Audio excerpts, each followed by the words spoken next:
Hello, welcome back. I'm Catzilla and this is where I talk about horror and all things horrifying to save my friends from my constant info dumping. So remember that one watch equals one free friend. Today I'm doing a nice, juicy, yummy ranking video, or like listing, tiered listing, whatever you want to call it. I'm doing a ranking of the scariest horror subgenres. So that's the different flavors of horror movies out there, the different niches. Almost all horror movies are born equal. They're all beautiful in the eyes of the me. But watching a zany social commentary slasher comedy is a very different experience to watching a mindfuck art house cosmic horror. It goes without saying. So I want to delve into which of these is the scariest, which one is gonna guarantee me the worst time possible. I've come up with 20 different horror niches,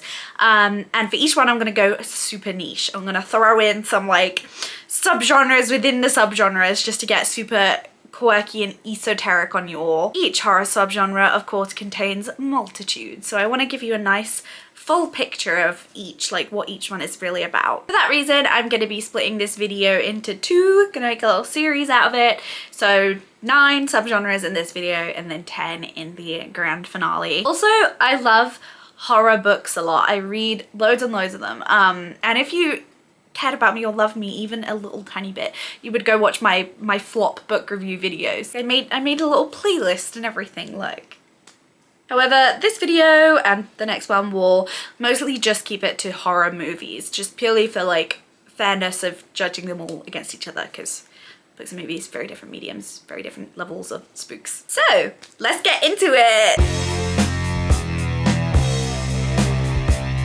Now, to define my terms a little bit here, I am ranking these in order of scariness. So starting from the least scary and going down to the most scary. I've kind of made it abundantly clear on my channel that, in my opinion, a horror movie doesn't have to be like truly scary to be good. Give me fun, meaningful, cheesy, well-crafted, original, anything, and I will likely be obsessed with it. So that does mean I will unfortunately be ranking some genres that I really enjoy pretty low here, just because they don't like keep me awake at night, you know, they don't truly terrify me. Another note is that, of course, fear is subjective. What scares me might not scare you. That's honestly one of the things I love about horror so much, that like different things make different people tick for seemingly no reason at all sometimes. I love to compare scaries, but I will request, if you do want to compare scaries and tell me what doesn't scare you, what does scare you, that you just leave a regular comment instead of calling me a fat, ugly poser bitch. But, you know, at the end of the day, a comment's a comment. First up is romantic horror, or horror romance. So this is at the bottom of the list. This is the one that scares me the very least. It's pretty easy to see why that is. These are movies that use like the classic horror conventions. They use the blood and guts and ghouls and ghosts and use those as a backdrop for a romance story. Many of the old-timey gothic horrors are kind of tragic romances, like Dracula and Frankenstein, for example. They use the horrors as a kind of plot device to keep their star-crossed lovers apart and give them something to overcome. Horror conventions also make really good metaphors for a lot of issues to do with romance and dating. Right off the bat, if we have, say, a human character falling in love with a monster, it instantly says so much about forbidden desire and like the woes of falling in love with someone who's a little bad for you or just not the obvious choice. I think that forms a niche within this subgenre of its very own, which is just guy falls in love with monster movies. One of my favorite movies of all time is Låt den rätta komma in, or Let the Right One In, from 2008. And that is a horror movie that at its core, it really is a romance. I really liked this movie and the book as a kid, and I think that's probably what first and foremost drew me to it, that like it's really about kids in love. It's about Oscar a lonely little boy, horribly bullied at school, who falls in love with his new next door neighbor, Ailey, who is actually a ferocious vampire that is eating half the town. The movie is really cold and bleak, really eerie, really frightening, but the love story at the center of all is actually very sweet, and you really root for Oscar and Ailey to just be happy together, really. Bones and All, the Luca Guadagnino film, is about two young cannibals who fall in love while on a road trip together in the 80s. And it uses their cannibalism to explore a lot of themes about intense, all-consuming desire and like accepting yourself for who you are, warts and all, or bones and all.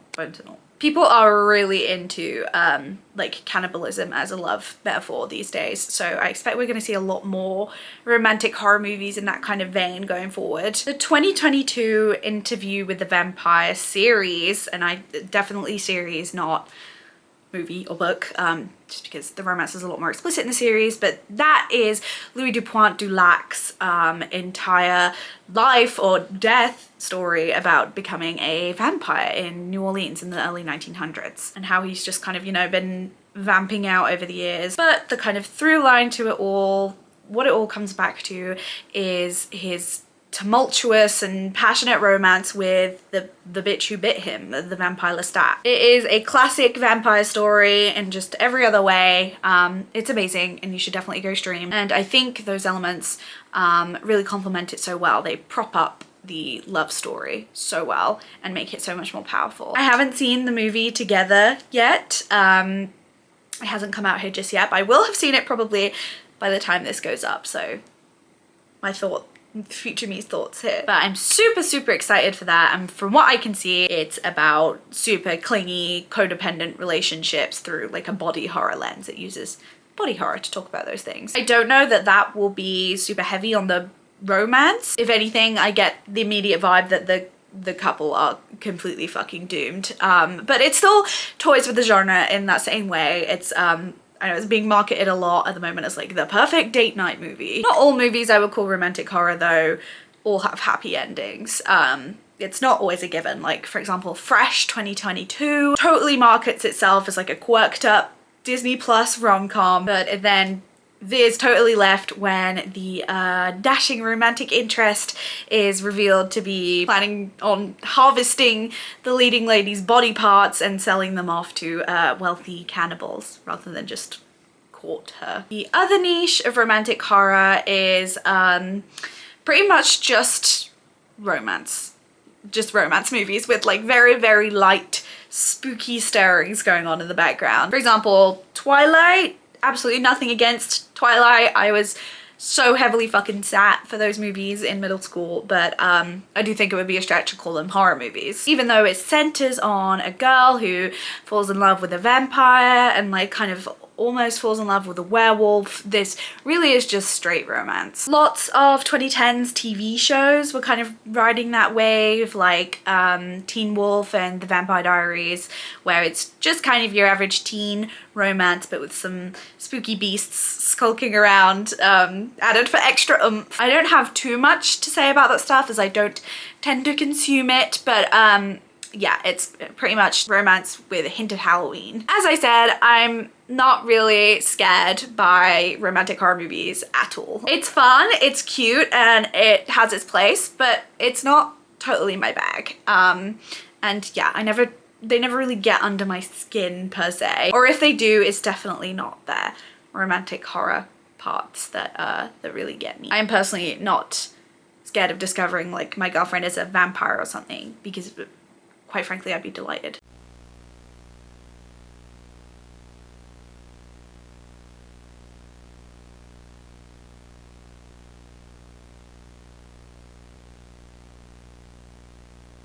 So next we have exploitation or torture porn movies.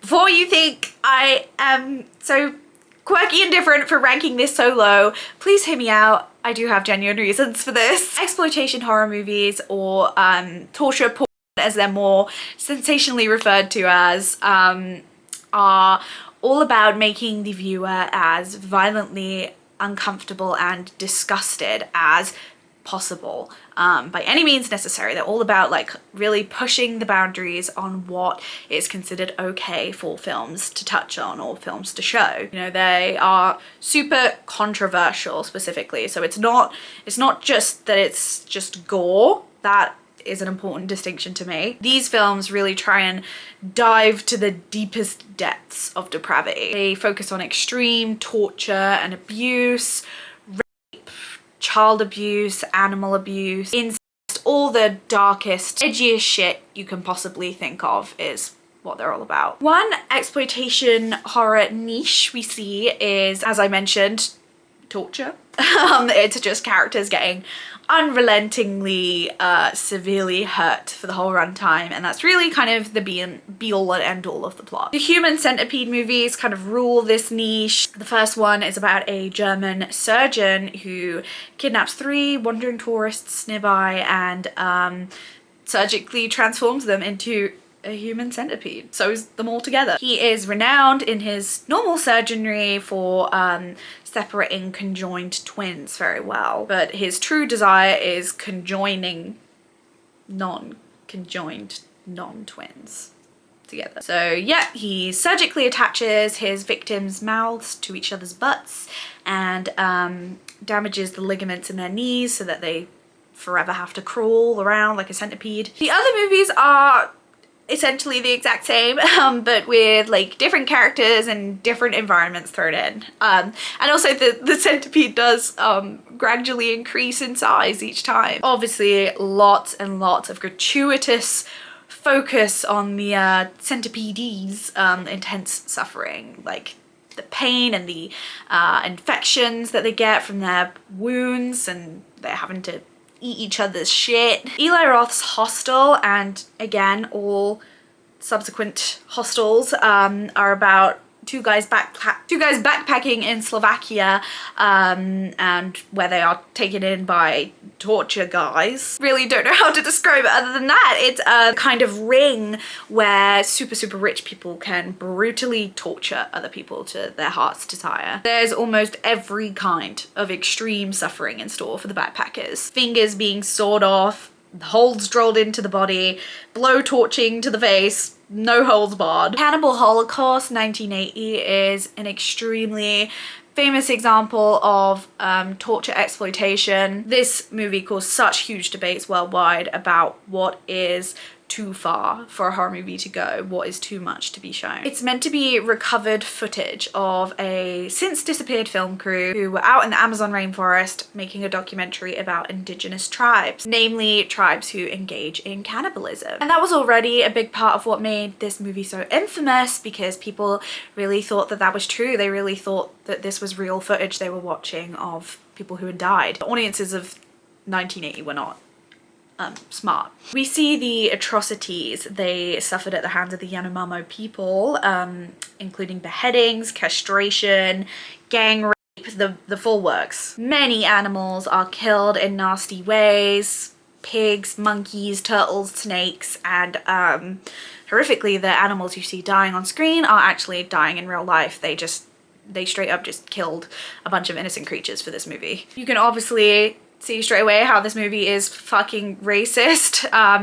It's one of a long line of horror films about savage tribes who have disturbing rituals and do unspeakable things to any unsuspecting Westerners that stumble upon them. To give credit where credit is due, this movie is trying to like kind of make a point about who are the real savages in the end, because the film crew are also horrible to the tribe. The film crew guys just rape a young Yanomamo girl at one point for some reason. They're just generally very intimidating, very kind of nasty towards them at first. But I don't know, man. I kind of just wish this film and films like it would just leave indigenous people and the way they live their lives the fuck alone. The Guinea Pig movies are a 80s series of exploitation films about a couple of dudes who kidnap a young woman and treat her as a guinea pig, see how much torture she can possibly endure. The woman is attacked with hot oil, needles, hanging, maggots all over her, sound torture, just literally everything in relentless succession. This movie kind of bridges the gap between torture exploitation and the other niche I kind of wanted to talk about, which is sexual exploitation. As we did the torture, now we gotta do the porn. Honestly, rape in general as a topic just permeates this fucking genre because I think it's so effectively disgusting. It instantly will upset anybody to see rape.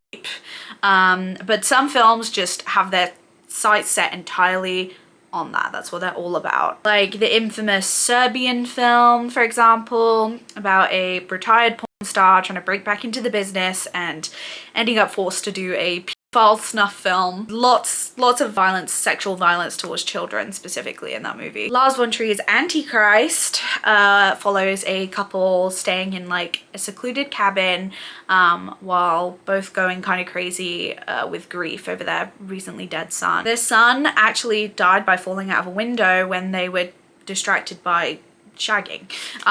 So it features lots of weird, guilty, bloody, violent, disturbing sex. Just give you a flavor, give you a taste. The leading lady does indeed take a pair of scissors to her hoo-ha at one point. And we see all that. The amalgamation of these two exploitation niches leads us to the rape revenge niche, which I would say is less of a niche and more like majority of exploitation films. These movies will usually be one half incredibly graphic, extended assault sequence, usually of a woman, and usually being assaulted by a gang of several men, and then one half that woman going out and getting revenge on these men in like extreme sadistic ways. This describes I Spit on Your Grave to a T. It's about a young writer who goes and has a little retreat in a lonely New England town to work on her book, but she is brutally attacked there by a gang of local men. The gang rape sequence takes up literally 30 minutes of this movie's runtime, and then we see her go and eat them all up in various horrific ways. It's actually super feminist, guys. I mean, the tagline for this movie is literally, this woman has just cut, chopped, broken, and burned 5 men beyond recognition, but no jury in America would ever convict her. Irreversible 2002 has what many people refer to as the most brutal rape scene of all time, where Monica Bellucci's character is assaulted in lengthy, unflinching detail by a random guy on the street in an underpass. Although this one is not super feminist, guys, because 2 men actually go and get revenge for her on her behalf. The reason these movies scare me less than others is because of their cheapness. I mean, the clue is in the name, exploitation. They are purely existing to exploit you, to try and overwhelm and repulse you by any means possible without really putting any genuine thought into it. Less is definitely more when it comes to genuine scariness. And also I just don't like these films. It's something that's taken me a long time to form my opinion on. And honestly, in a lot of ways, I still am kind of forming my opinion on it, just because I myself love a lot of things in horror that many people would consider to be too far. I love to see practical gore and fresh takes on like really taboo topics. And I also really hate the like moral panicky, censorship-y reactions a lot of people have to horror in general. But these movies just do not do it for me. I struggle to see the genuine artistry in them. Really don't get under my skin. They just kind of bounce right off me.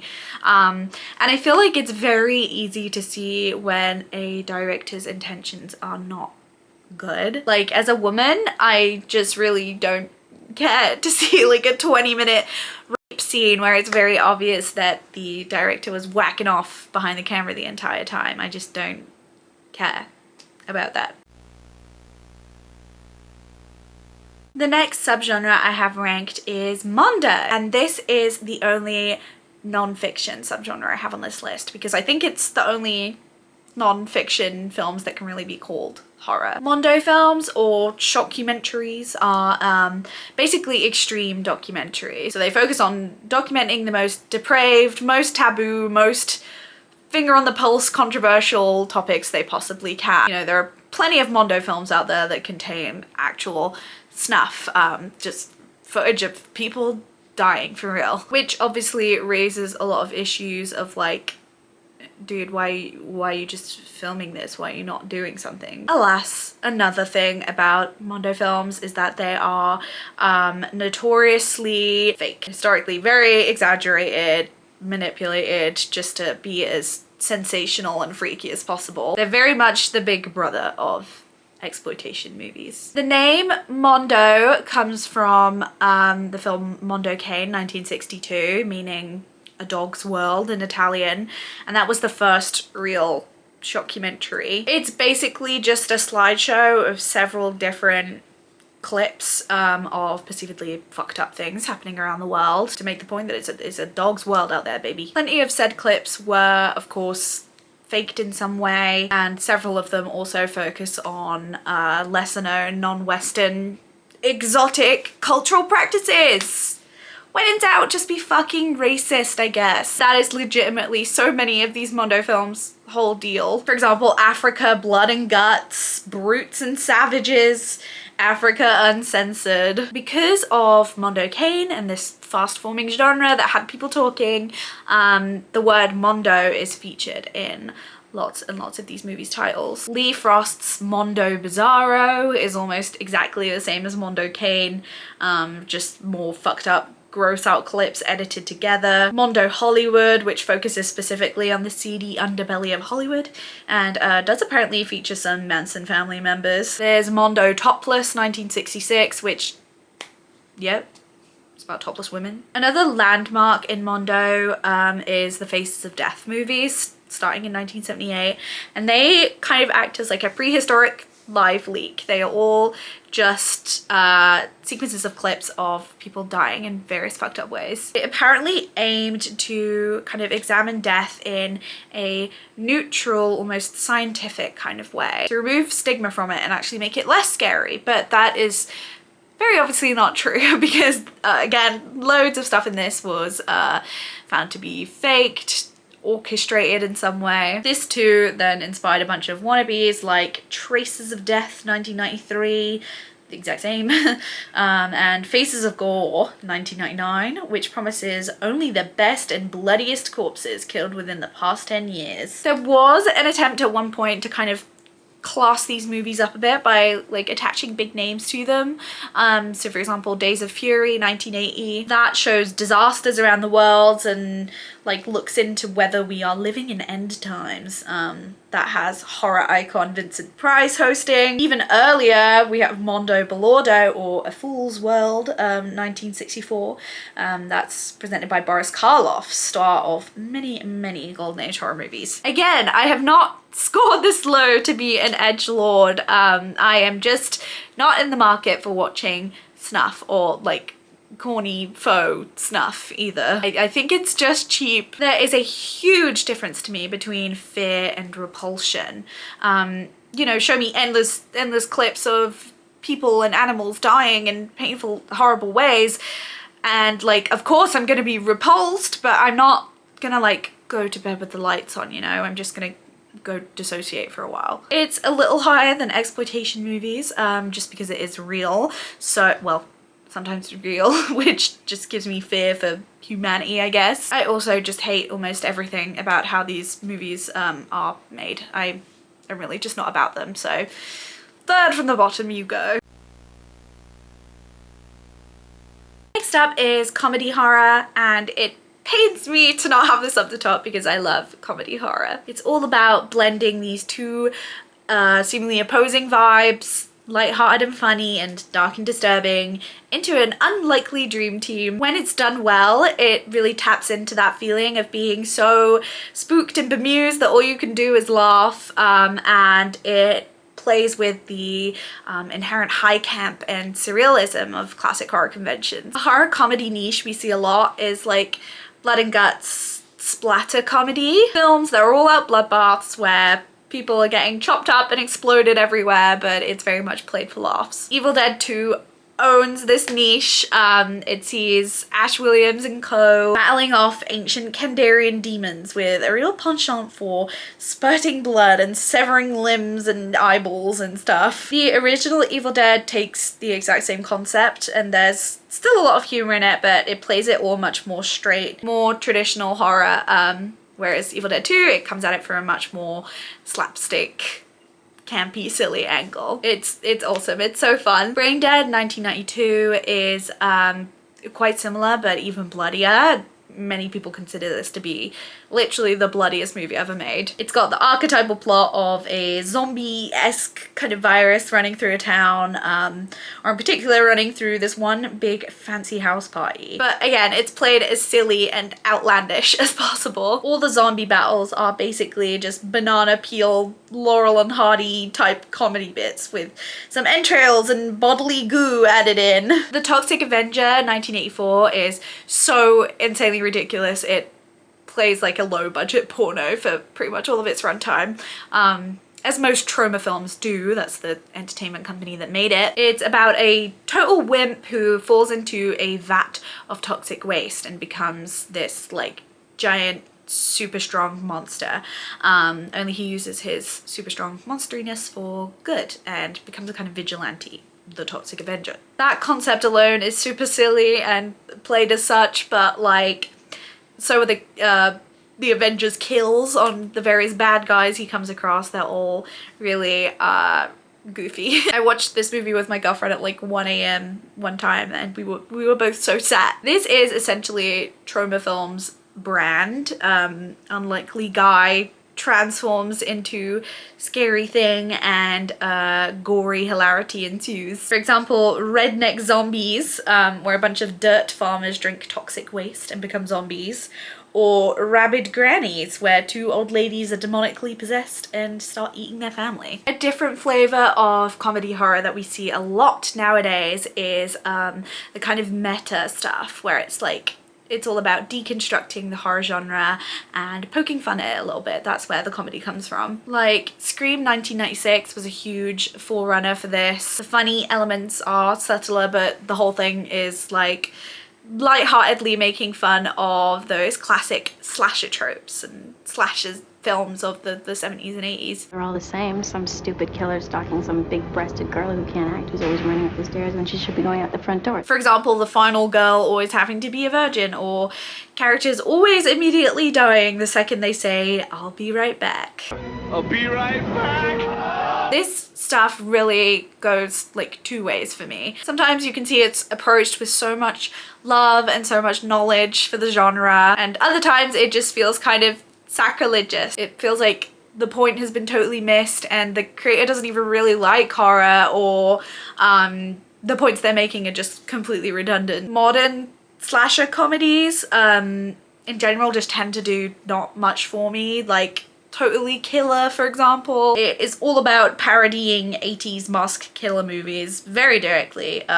Its lead character literally travels back to the 80s, but it is swarming with iPhone face. The Final Girls does the exact same thing, has a fictional 80s slasher movie coming to life with some time loopy elements thrown in. Hell of a Summer is a movie that came out this year, directed by Finn Wolfhard and his friend Billy Brick, and I found it to be absolutely fucking mind-numbing. I fear Mr. Wolfhard has seen maybe 3 horror movies, despite the whole thing trying to be like deconstructing the genre.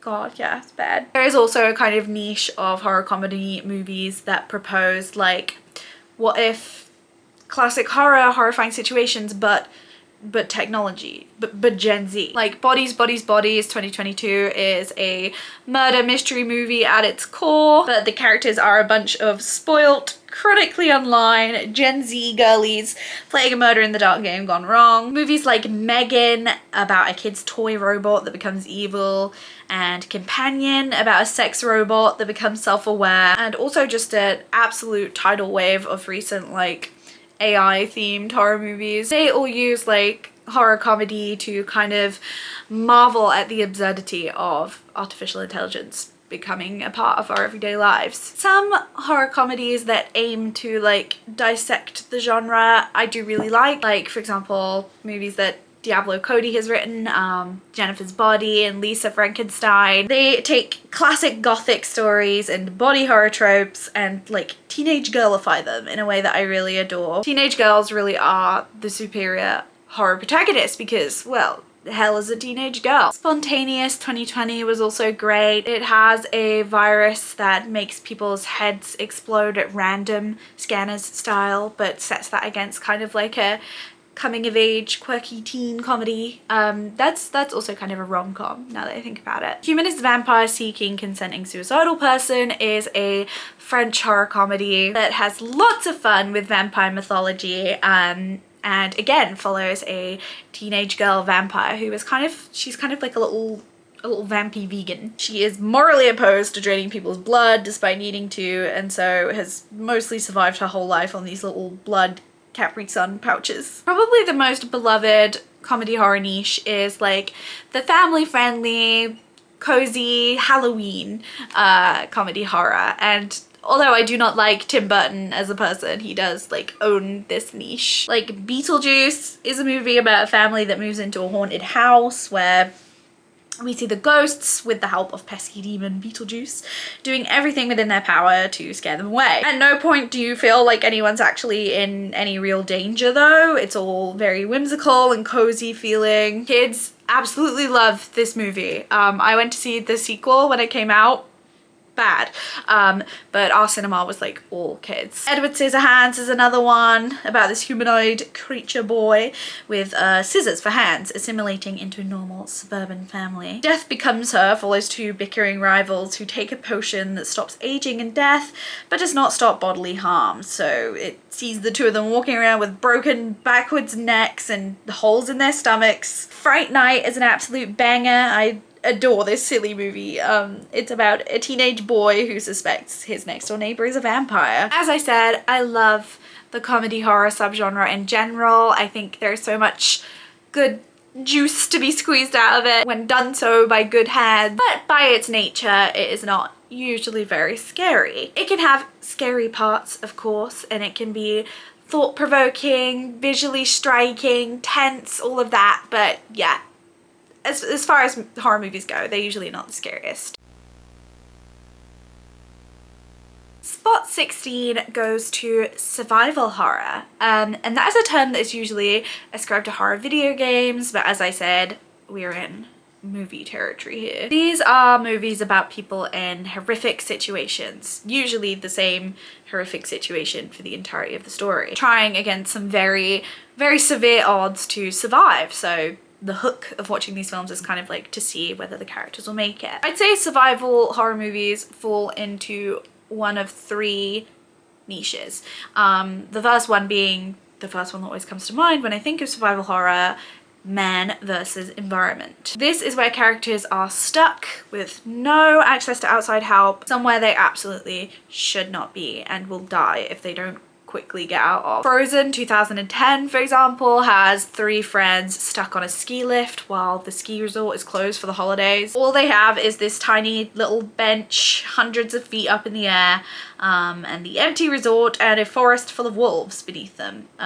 Also, they're battling extremely cold temperatures and frostbite and various other injuries they get along the way up there. Fall 2022, you remember this one, people.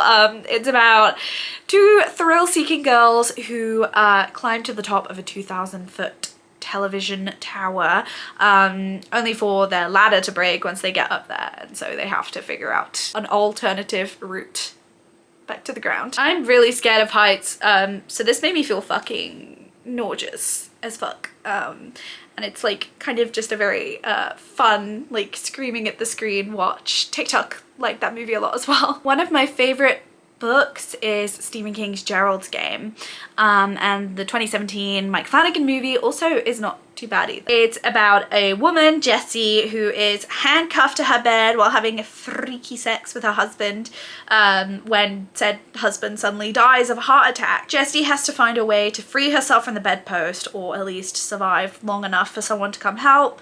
For example, she has to figure out how to drink some water and fend off a dog that pops up at one point while still attached by the hand to the bed, as well as dealing with some extremely ill-timed PTSD flashback. I think in general movies with like minimal characters or with one same simple objective in one enclosed space is really effective. You'd think that they'd be a lot more boring, but for me it's the total opposite. These always hold the fuck out of my attention, even if they're kind of trashy and dumb. The second category of survival horror I would say is man versus man, where people are stuck fighting for their lives in a horrific situation because of other people. This can leak a little bit into like just average action, kidnapping, hostage movie. So I'm trying to keep it as horror aligned here as possible. They've all got to have some true edge of terror to them. For example, John Borman's Deliverance, about 4 Atlanta men who travel to the Coolawasi River and end up fighting to escape the crazy hillbilly locals who are out to terrorize them. This movie gained a lot of notoriety for having a very graphic rape scene against a dude too, which was not commonly seen at all, known as the squeal like a pig scene. I'll let you work out what that means. The Purge movies, sorry, there's just something really funny about cutting from the Deliverance to the Purge, but they all take place in a dystopian society where there are certain days wherein all crime, including murder, is illegal.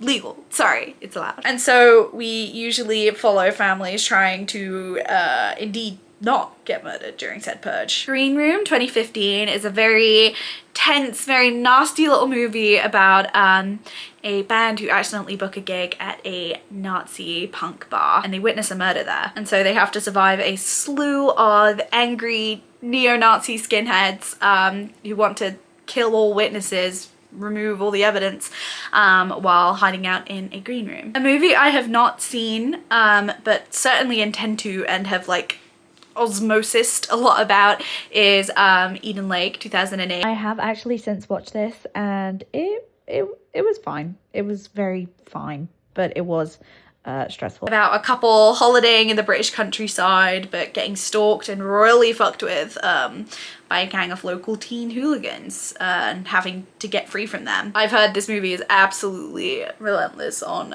your fucking blood pressure. The third survival horror niche I came up with is Man versus Evil, which is basically an amalgamation of all the other flavors of survival horror but with supernatural threats thrown in as well. The biggest one I can think of right off the bat is Frank Darabont's adaptation of The Mist, where several residents of a town are stuck sheltered in a grocery store after a thick, mysterious mist has like settled over the outside world out of nowhere. As the characters learn while exploring their options and looking for safe ways out of the store, there are also horrific cosmic horror beasts lurking in said mist that will snatch them up the second they head outside. In spite of this premise, the survival is very much still the main focus of the piece rather than the monsters. We really don't actually learn like much about the monsters by the end. They're just kind of there to keep the characters stuck in this one place. This niche of film follows a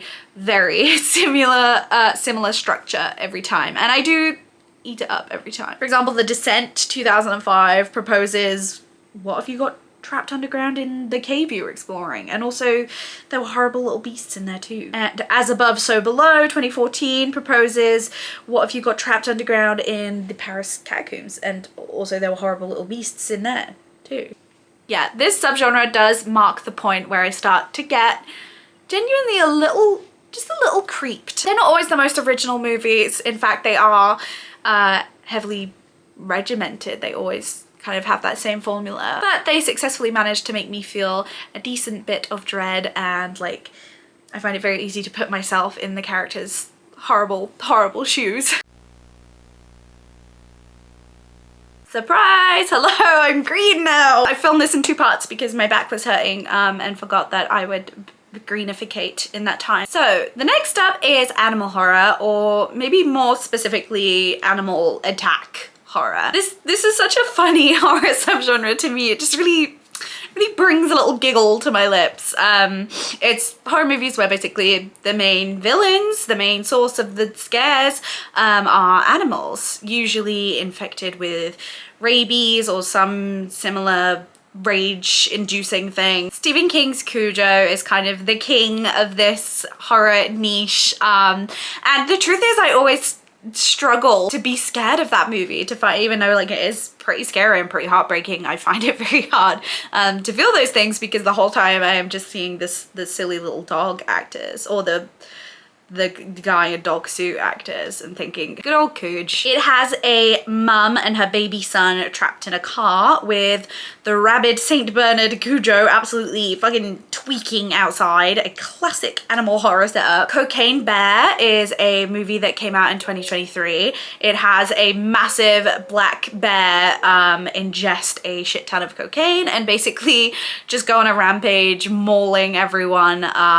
that's nearby, that's in the forest that he lives in. My girlfriend unironically loves the film Cocaine Bear, and they literally rewatch it regularly. The main subset of animal horror, though, I would say, is like huge horde of animals going after a whole town. Louis Teague, the director of Cujo, also did Alligator 1980, for example, about a giant alligator that gets flushed down the toilet and then comes crawling back out of the sewers for revenge and to kill everybody. Alligators in the sewers? Joe Dante's iconically cheap Jaws knockoff Piranha 1978 is about a little river in Texas, absolutely teeming with killer piranha fish, while Frogs 1972 takes a more kind of eco horror route, seeing an upper class family who don't give a fuck about the environment get completely overthrown and killed by all of the local wildlife, so like leeches, butterflies, snakes, etc. It's way less frog centric than one would actually think. Bugs are obviously huge in the animal horror subgenre, and those of you smart, cultured, enlightened fellows out there who are already subscribed to me will know that I am particularly squicked out by bug horror. It's very skin crawly for me. There is a gazillion of these movies that all follow the exact same formula, which is fuck ton of bugs. What if there was fuck ton of bugs? Squirm 1976, for example, sees a small southern US town overrun with worms, and Slugs 1988 sees the exact same but with slugs this time.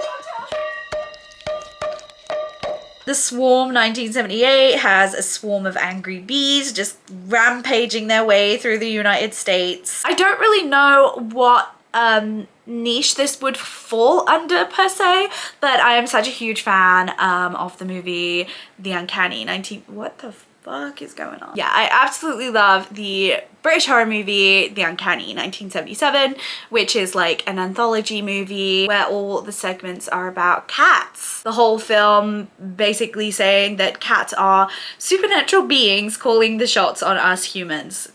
It's such an awesome movie. Now, I mentioned that Joe Dante's Piranha was a knockoff of Jaws, the iconic Steven Spielberg movie from 1975 about a big old great white shark that causes issues on the shores of Amity Island, USA. And honestly, I think just sharks has to be its own animal horror niche, just the concept of what if sharks. Yeah, the amount of scary shark movies is astoundingly huge. Honestly, poor sharks. Other than Jaws, I don't really tend to watch these. They all really blend into each other. I don't really care. And the final animal horror niche, which I would be remiss not to mention as Catzilla, is kaiju movies. Kaiju is a Japanese term that literally translates to strange beast, and it refers to films about giant supernatural beings walking around and wreaking havoc, basically.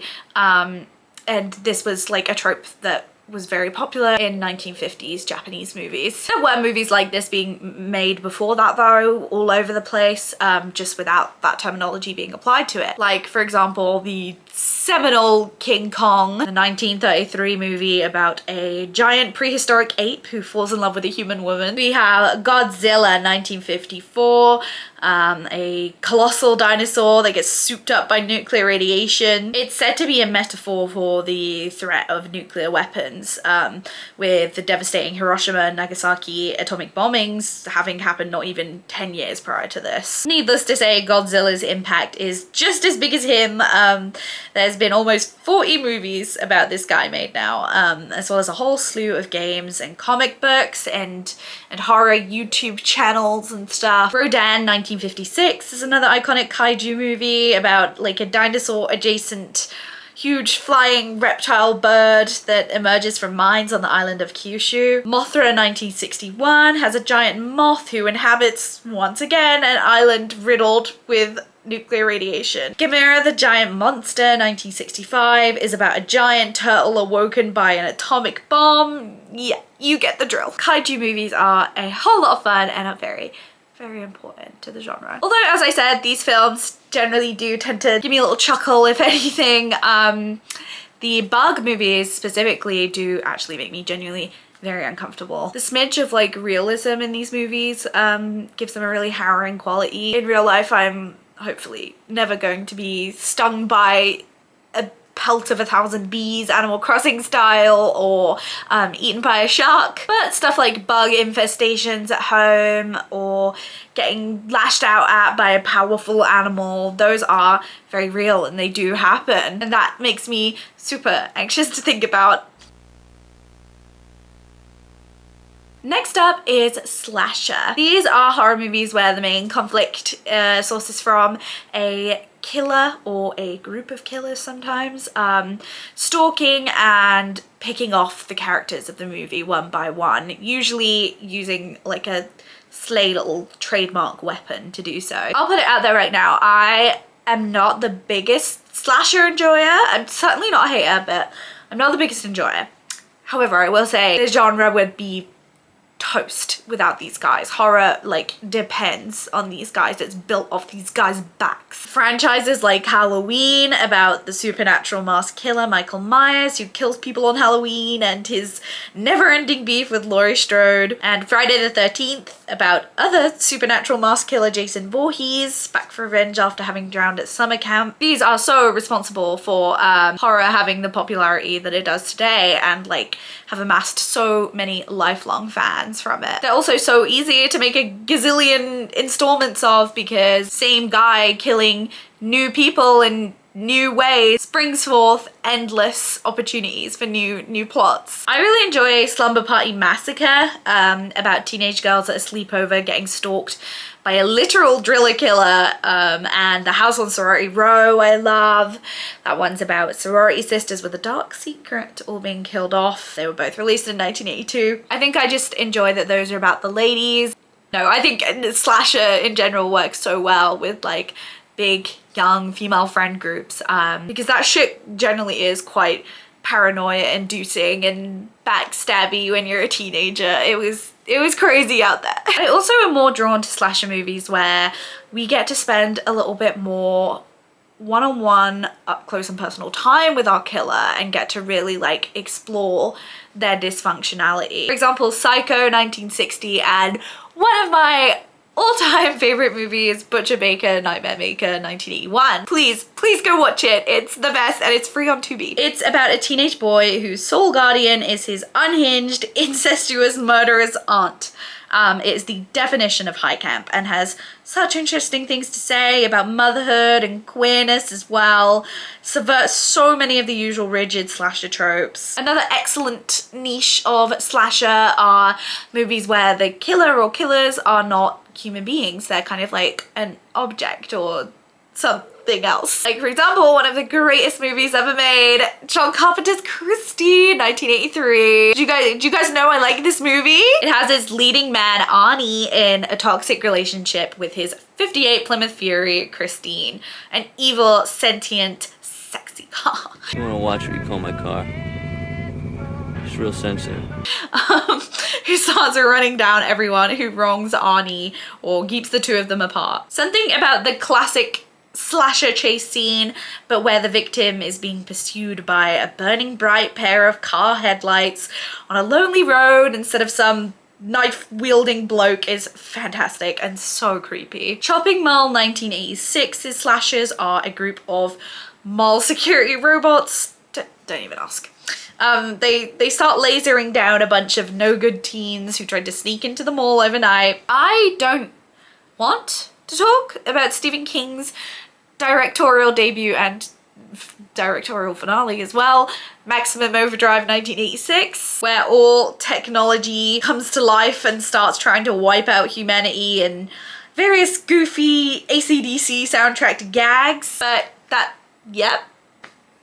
that's a film. The brother of animated object slashers is the supernatural slasher, the ghostly slasher. The killer is some kind of ghoulish, otherworldly entity. I know I said movies like Halloween and the Friday franchise have technically supernatural killers. They have supernatural qualities to them, but I'm talking more about movies where that is very central to the plot and the lore and the kills themselves. The kills are often not of this world. Like, for example, the Nightmare on Elm Street movies. Freddy Krueger is your classic slasher. His killing of victims in creative, gory ways is really like the main meat of each movie's plot.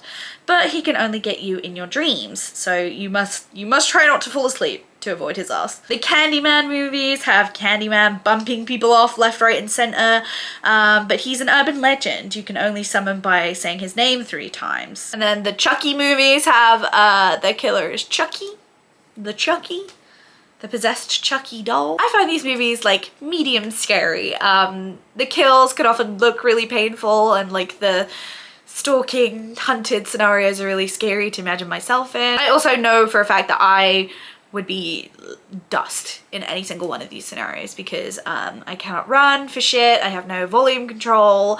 If it was Freddy specifically, I sleep like the dead, so he would not even have to try. Yeah, slasher movies are not my favorite, but they do give me a little something to chew on fear-wise. They give my anxiety a little something to play with. Spot 14 belongs to the vampire subgenre. Vampires are mythical creatures that have been written about across pretty much all cultures forever at this point. They are undead beings who like get their juice. They are powered by drinking people's blood, which they do so with their little fangs. They get a good suck on you. They're a real staple of horror, especially earlier gothic like literature. I feel like people were really into the idea of like the beast that walks among you and looks just like you back then, like the beast in the suit and tie. Seminal media like Bram Stoker's Dracula and its many different adaptations. That's of course about the mysterious Transylvanian Count Dracula, who comes to unleash terror on England after meeting with a young English solicitor. The original 1897 text is like completely transgressive in every way when you consider the Victorian society it was like unleashed into, you know, with its overt and oftentimes outlandish depictions of sex, sexuality, and its total darkness, its total non-Christianness. And it also exemplifies a lot of those as old as time English fears about outsiders, about people from Eastern Europe and about people from foreign countries in general with different appearances and different ways of doing things. This really kind of sets the tone for all vampire characters in horror media, just like scary but slay, sexually perverted outsiders. One that comes to mind is Stephen King's Salem's Lot, about a sleepy little town in Maine wherein a vampire and his familiar, Barlow and Straker, move into the spooky house on the hill and start turning everyone into vampires. It looks pretty cheesy now, but I personally think the floating like glowy-eyed vampires begging to be let in at your window, which were depicted in the 70s miniseries, are fucking creepy. And Barlow himself is very Nosferatu-ish. He's got like a classic crusty blue corpse appearance. Just some things I wanted to add about Salem's Lot is that like this really is peak fear of outsiders vampire horror. I mean, Barlow and Straker, they're constantly called by the townspeople like just a couple of queers, and their unplaceable Eastern European accents are constantly made fun of, and they open up an antique shop in one of the buildings there that like clearly no one wants, and in this small town no one's gonna want an antique shop. To me it really is like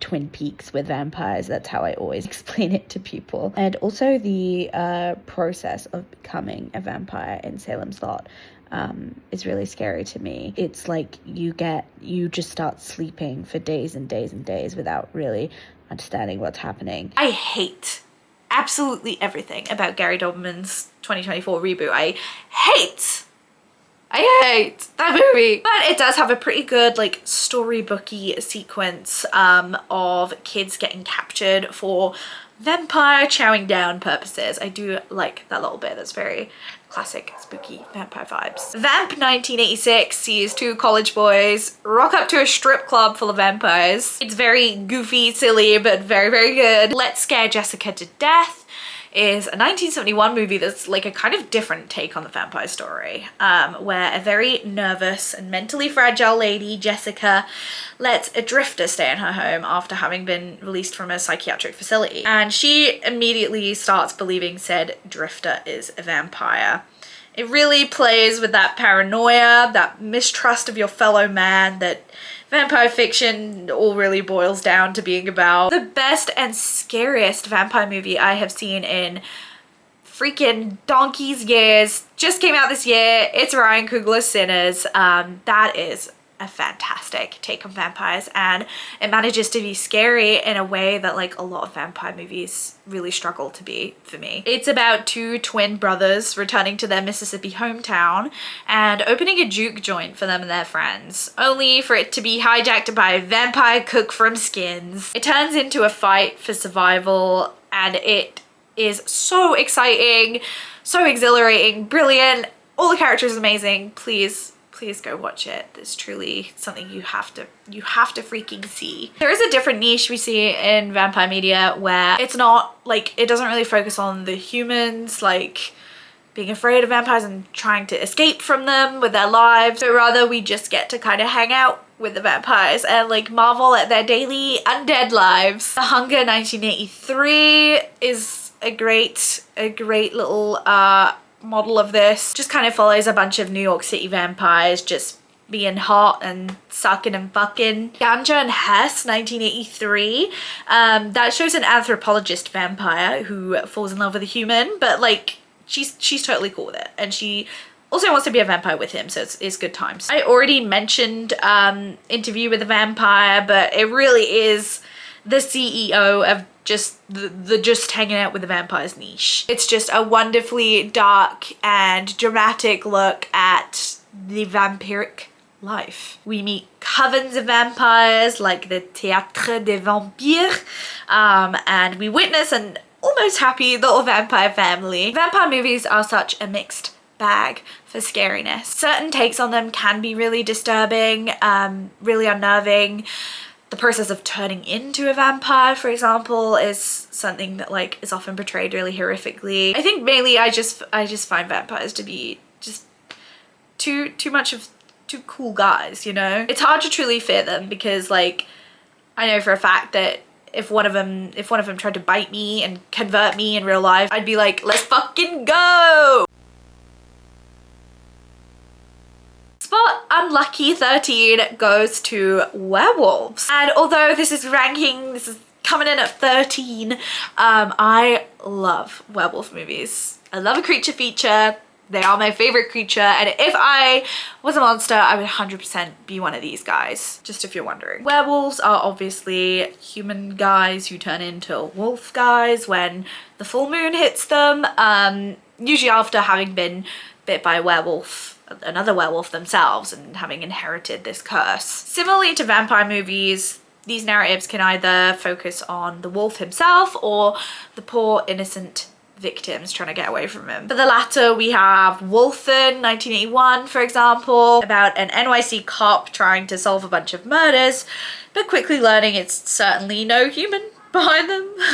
It also tries to explore like Native American folklore surrounding werewolves and tie that into it all. The Company of Wolves 1985 is your classic werewolf cautionary tale that kind of plays with the Red Riding Hood fairy tale. It has a little girl told all her life not to trust any handsome strangers with eyebrows that meet in the middle lest they be a wolf beast. It's got lots of little wolfy short stories woven throughout as well. It's just a very fun lupine time. Silver Bullet 1985 tells the archetypal story of the small town with a werewolf running rampant through it. And it's down to two heroic kids to figure out who it is and slay the beast. That's such a cozy little Halloween movie. And it's originally based on short stories Stephen King wrote for a Bernie Wrightson illustrated calendar. Each werewolf kill in the movie was originally to like represent each month of the year. You'd flip to each month and get a new little werewolf evisceration story. Much scarier in my opinion though is the idea of being the werewolf in your small town, and that is a story that has been explored at length over many different movies. We've got the classics like The Wolfman 1941 and I Was a Teenage Werewolf 1957. I think I mention these two movies in like every freaking video at this point, but I really do love them, and they make a great illustration of everything werewolf horror media is all about. They're all about being a regular ass guy who is cursed with lycanthropy and little by little have their life as they know it ripped away from them. They have to watch themselves become a monster. Bad Moon 1996 very much follows in their footsteps, with an average guy turning into a werewolf and struggling to hide it as his killings are investigated. An American Werewolf in London 1981 plays that same formula, just ever so slightly more for laughs, but the body horror and practical effects in it are stunningly terrifying. This has some truly very anxiety-inducing stalking and killing sequences as well. For example, the guy being chased to his death in the tube station. Truly how any tube station experience feels, just like regularly. Ginger Snaps is about a weirdo teenage girl in a small boring Canadian town that becomes a werewolf, and it's mainly from her little sister's point of view as she's like doing everything to try and save her, so it still feels very like on the side of the werewolf, still rooted in the horrors of transforming beyond your own recognition. Ginger Snaps 2 then follows said little sister as she herself inherits the werewolf curse and is mistakenly placed in a rehab clinic for young teenage girls, which is just amazing concept, amazing movie. I think it is a rare, the rare fabled excellent sequel. It's I actually think it's a little bit better than the first one. Yeah, the scariness here is very much dependent on like the vibe we go for. Much scarier when you're invited to empathize with the hideous beast and put yourself in their shoes, which this like archetype, the werewolf, is so ripe for. There's so much potential for like nasty, painful body horror here as well. Can take a real oh god what is happening to me vibe. Like I haven't read the book, I didn't know anything about the book, but when I first heard about the movie Night Bitch, I was so intrigued by that because the concept like promised a suburban new mum suddenly growing fur on her spine and behaving like dog-like and feral out of nowhere. I thought it would be a werewolf movie because that's the exact kind of vibe I'm always looking for in a werewolf movie. And needless to say, I was very disappointed by the end result. That movie is like, it's not a horror movie really, it's just a really bad kind of social commentary attempt. My final subgenre is zombies. Zombies are also undead people, but in a much more literal sense. They are literally just rotten, sloppy, decomposed corpses walking around. They are full of hellish rage. They also often eat people or eat brains, specifically if we're going real old school. Zombies are another subgenre that has a really racist history because a lot of the older zombie movies fall back on the idea of like foreign cultures using strange magical rituals to raise people from the dead and set the zombies loose. Like for example, White Zombie 1932 with its evil voodoo master in Haiti, and the Caribbean voodoo priest in I Walked with a Zombie, 1943. Lucio Fulci's Zombie Flesh Eaters, 1979. One of the most excellently gory movies I've ever seen. It does also take that route, unfortunately. The more popular zombie origin story nowadays is usually like a strange plague, a kind of strange super mutated virus that materializes out of nowhere and starts just passing through the masses. And I also think it's much scarier that way when you don't know the origin of it, when it is just out of nowhere. Like in one of my favorites, the classic Night of the Living Dead, 1968. That is a major forerunner here. It sees the people of Pennsylvania, USA, turning into ghouls, as they're referred to in the movie, and enacting brutal violence on each other. An allegory, of course, for a society eating itself from the inside out, as in, you know, life. One of my all-time favorites, Night of the Creeps, gets aliens involved in the lore. It sees a bunch of frat boys at a college turned into zombies by these little alien slugs, alien brain slugs that crash to Earth. A lot of these movies kind of play with the true nature of what a zombie really is, though. 28 Days Later and its sequels focus specifically on the aggression of a zombie more than anything else. It's referred to as the rage virus spread from a chimpanzee.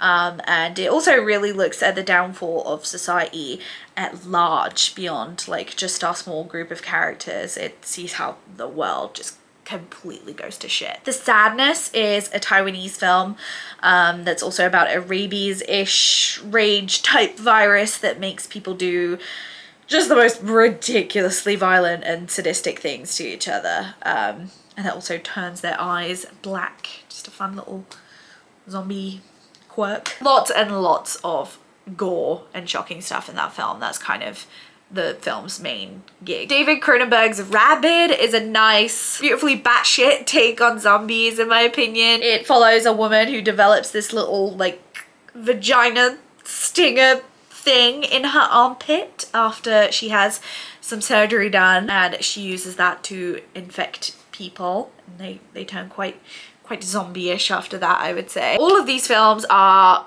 pretty obvious but very good allegories for the downfall of society. And I think that's something that's especially apt today when people are so terrified about where everything's going for the world. They all kind of descend into an apocalypse scenario. But another niche of the zombie film that we see is like the more intimate zombie. Looking at what happens when a person or people are made undead on a much smaller scale. For example, Eric England's Contracted uses the zombie mythology as an STD allegory, as we follow a woman literally rotting and falling apart after a hookup and just not understanding why, having to reckon with what she's becoming, The Fly style. I really think that's such a terrifying take on it and can be so relatable in so many different ways. Physical illness, mental illness, aging, identity crises, any of these can make you feel kind of like you're turning into a maggot infested zombie, you know? Stephen King's Pet Sematary, a story that is so incredibly important to me that I could not ever possibly express it without adding another hour onto this video's runtime. But that is something that takes the concept of the undead and zombies and throws it into the context of grief and the family structure. After the Creed family's cat Church dies, and Father Lewis is too afraid to explain that to his young kids, he buries Church in the ancient cursed pet cemetery that can bring back the dead, but of course brings them back all wrong, all slimy and blank-eyed and evil. And of course things don't end there for the Creeds. When tragedy strikes and Lewis's baby son dies, he must reckon with the idea that sometimes dead is better. I really don't think much of the 2019 reboot of this, but I do think it takes a much colder, more classically horror zombie look at this story, as opposed to the strange kind of tragic camp, the tragic camp, if you will, of the 89 version. And so those are the first 10 subgenres on my ultimate